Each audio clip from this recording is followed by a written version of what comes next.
मंडळी रामकृष्णारी. आज आपण विचार करणार आहोत मध्ययुगीन काळातील संतांची ज्ञानपरंपरा याविषयी. खरं तर संत ज्ञानेश्वरांपासून संत निळोबांपर्यंतचा जो काळ आहे तो काळ म्हणजे मध्ययुगीन संतांचा काळ होय.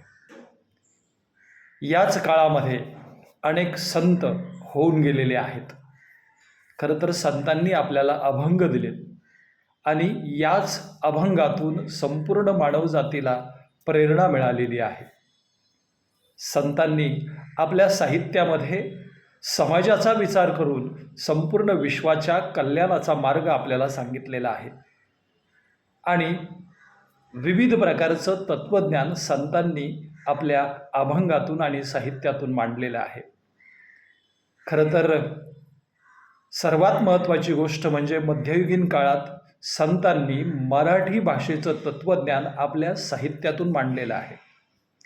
धर्म, नीती, भाषा, रूढी, परंपरा, चालीरीती आणि भक्ती, त्याचबरोबर मराठी भाषेतील रस असेल, अलंकार असेल, या सगळ्या गोष्टी संतांनी आपल्या साहित्याच्या तत्त्वज्ञानातून आपल्याला दिलेल्या आहेत.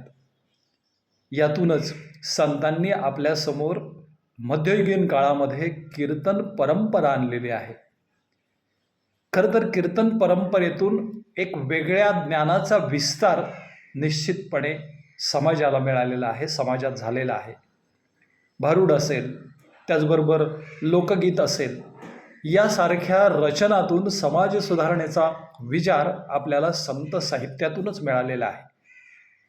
खरं तर मराठी भाषेला समृद्ध करण्यासाठी संतांची साहित्य परंपरा अत्यंत महत्त्वाची आहे आणि ज्याच्यातून निश्चितपणे आपल्याला प्रेरणा मिळत गेलेली आहे.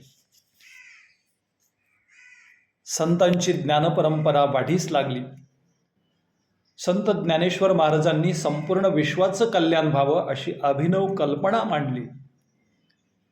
माणसा माणसात मैत्रीभाव निर्माण व्हावा म्हणून विश्वात्मक देवाकडे त्यांनी पसायदान मागितलं आणि खऱ्या अर्थाने माणूस आपल्या स्वतःच्या उन्नतीसाठी संतांच्या साहित्यातून ज्ञान मिळवू लागला. माणसाने स्वतःबरोबर समाजाचीही प्रगती याच मार्गाने केली आणि म्हणून